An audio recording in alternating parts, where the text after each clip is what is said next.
Have you ever felt like you were fighting a battle all alone?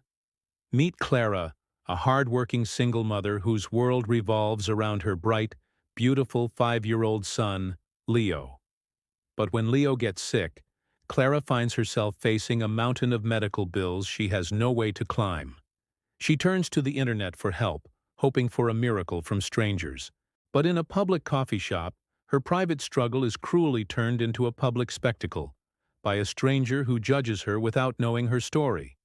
Before we continue with Clara's story, we'd love to know where you are watching from. Please let us know in the comments so we can bring more stories that resonate with you. And don't forget to hit that subscribe button and turn on notifications so you never miss our next story.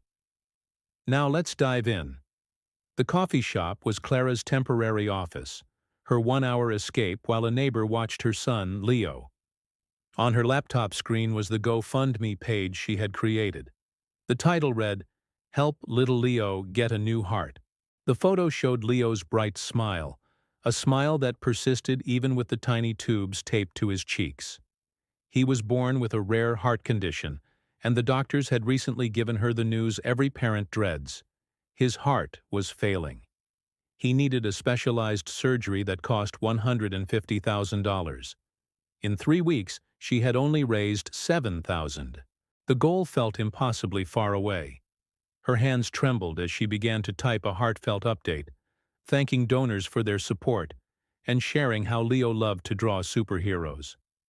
A tear slipped down her cheek. She had to be strong. For Leo. Suddenly, a loud artificial laugh cut through the quiet hum of the coffee shop. "Oh my God, you have to see this," a sharp voice said from the next table. "It's another one of these online beggars. So cringe." Clara froze. She glanced over and saw 2 women in expensive athletic wear. One of them, a social media influencer named Tiffany, was holding up her phone with a small ring light, angling it to show her online followers Clara's laptop screen. "Okay, so I get it. Life is hard," Tiffany said to her phone with a fake smile. "But setting up a GoFundMe for everything? It's out of control. If you can afford a laptop and sit in a fancy coffee shop, maybe you should. I don't know. Get a better job instead of asking for a handout?" Clara felt the blood drain from her face. The shame was a physical weight, pressing down on her chest. She wanted to scream that this wasn't a fancy coffee shop, that she worked 2 jobs, that she had sold everything of value, and that this was her last hope. But the words were stuck in her throat. Tiffany continued her live stream. "I'm just saying, people need to take responsibility. You don't know if it's even real. It's probably a scam." A scam? As if she would ever lie about her own child. A sob escaped Clara's lips. Humiliated, she quickly began to pack her things, desperate to escape. As she stood to leave, a calm voice spoke from a nearby armchair. "I think that's enough." Everyone turned to look. A man in a simple but well-tailored suit was standing up. He looked to be in his 50s, with kind eyes that were now filled with a quiet anger. Tiffany lowered her phone, surprised. "Excuse me? Who are you?" "My name is Robert Harrison," the man said, his voice steady and clear. He looked directly at Clara. "And I'd like to donate to your cause." Mr. Harrison walked over to Clara's table. "I'm sorry," he said softly. "I couldn't help but overhear. I also heard you on the phone earlier, scheduling an appointment at Children's Central Hospital." Clara just nodded, speechless. "My own granddaughter had surgery there last year," he said, a flicker of pain in his eyes. "I know the fear you're feeling, and I know for a fact that what you are doing is not a scam. It's a mother's love." Tiffany, realizing she was losing control, raised her phone again. "Well, this is all very touching, but—" Mr. Harrison held up a hand, his voice now holding a sharp edge of authority. "I own Channel 8 News downtown," he said simply. "And I think this is a story my city needs to hear. A story about a boy who loves superheroes and a community that has a chance to be a real hero." Tiffany's jaw dropped. The smug look on her face vanished, replaced by panic, as she quickly ended her live stream. Mr. Harrison turned back to Clara.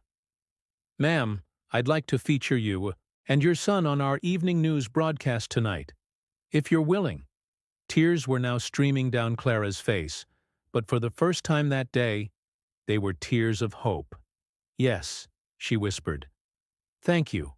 Yes." That evening, Clara's story aired on Channel 8 News. The response was immediate and overwhelming. Donations poured in, quickly surpassing the $150,000 goal. As messages of love and support flooded Clara's page, a different kind of storm erupted on Tiffany's social media. Viewers recognized her from the coffee shop, and the backlash was swift. Brands dropped their partnerships with her, and her online empire, built on a shallow image, crumbled under the weight of her own cruelty. A few months later, Clara posted one last update to the GoFundMe page. It was a video of Leo, post-surgery, running in a park. His cheeks were rosy and his laughter was loud and clear. He was healthy and happy.